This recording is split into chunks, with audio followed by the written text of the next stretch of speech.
How's it going there, everybody? It's Mr. Zen over here bringing you guys a brand new Nanatsu no Taizai chapter discussion. And for today's segment, guys, we're going to be talking about is chapter 225, folks. I have to say, guys, this chapter is definitely one to consider after what's been happening in the previous chapters, because we kind of figured out what Gauther really wanted to do, and I personally thought was a little bit different with what I expected, folks, because I thought Gauther wanted to go about maybe gather his sacred not gather his sacred treasure. I am mentally ill then, folks.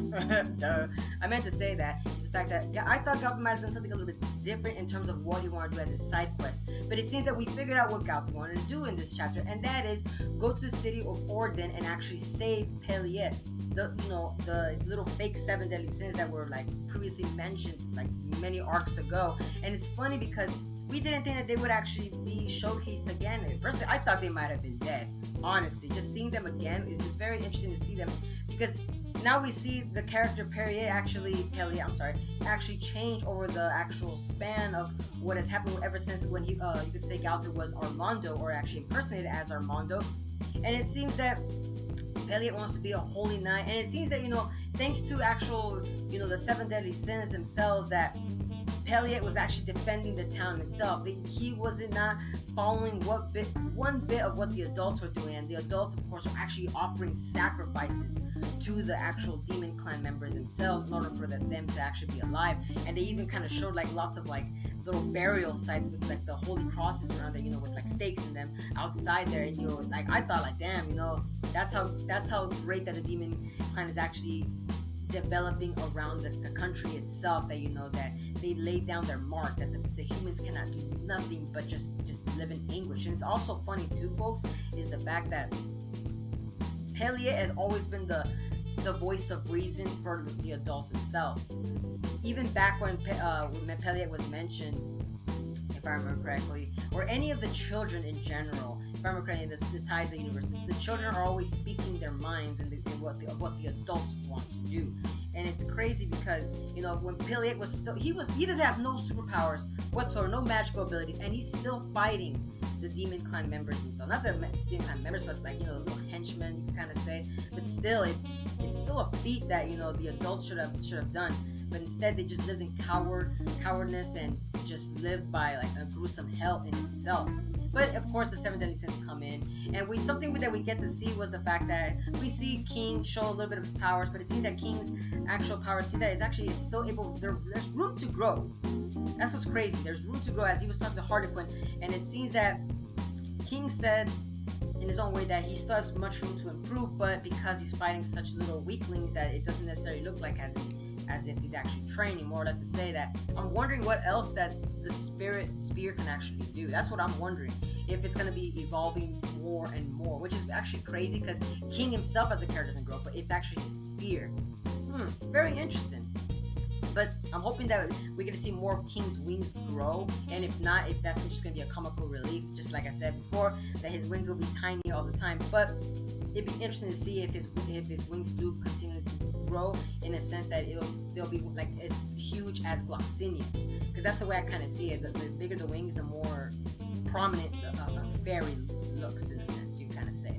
But it'd be interesting for King. Now we do get Bon in himself in this chapter, and it seems that Bon himself is very depressed at the fact that he has to go kill the demon clan members themselves. But it seems that Bon is more or less the fact that he's pissed off at the fact that he has to kill Elaine, or at least see Elaine die once over again. But because of hearing Meliodas' story, Bon just seems so trivial compared to Meliodas' story, what he has gone through 107 times, seeing Elizabeth go through that torture over and over again. But because this is Bon, of course, Bon doesn't want to do that. He's a little weaker in terms of compassion, or anybody in general.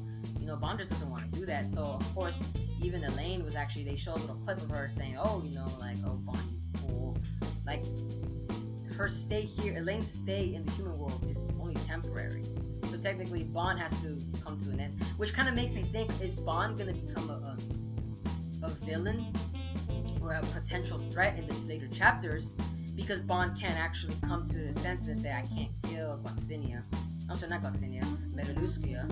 if he can't kill her, so does that mean that the 7 deadly sins will be like, oh, you know, Bond might actually have to step out of this in order for him to keep Elaine, which makes kind of like a huge turnabout, because it goes on to say like the fight between these two characters will be kind of very hard to see, or actually will be, I could say Nakaba Sensei might actually put these two characters as the last one, maybe, or at least put this fight on hold, because of the fact that, you know, Bond's character, he doesn't want to actually just face his opponent. No, to me it seems that maybe the Gauther might actually fight, or maybe some other one. We don't have to be too sure, but maybe some other opponent might actually face off against it. I wonder how it's gonna be, but I wonder how also the fact that maybe Elaine might come in later chapters and tell Bond, you know, Bond, stop being a fool, and, you know, go about and do your business as a holy knight. But like I said, it'd be interesting to see that in the later chapters. But last thing I do want to mention is the fact that Zeldris was mentioned in this chapter at the end, and because the fact they actually finally made it to the city of Conrad, and it seems that what I'm kind of noticing is that how was Zeldris was there? Did they have like a spy of some sorts? How did Zeldris know that they were there? Was he actually there the whole time? Or maybe he's just actually sensing their magical abilities.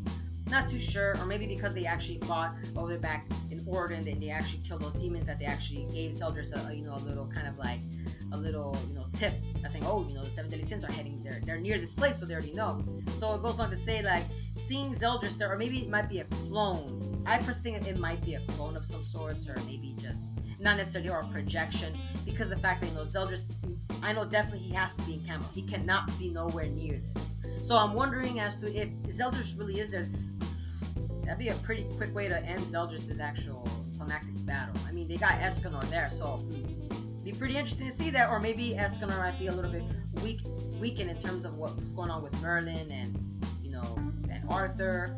Like I said, there's a lot at stake going on. The 7 deadly sins seem like they have a lot of frailty and miscommunication going on, as they have their own internal problems going on within themselves, as they seem to be getting stronger, but at the same time emotionally they're kind of like getting a little bit hindered because of the turmoil that's going between them. It's interesting to see that between these characters. I'm seeing what Nakaba Sensei is doing, and he's making the 7 deadly sins they're making themselves be their own threat. That's what's going on. But like I said, though, let me know down in the comments below. So what are you guys' thoughts on the latest chapter 225? As I do have to go, guys. I gotta go to work soon. But personally, like I said, chapters are getting interesting, as we're seeing that we're gonna see Zeldris now. But my thoughts, it's a projection. I don't really think he's actually there.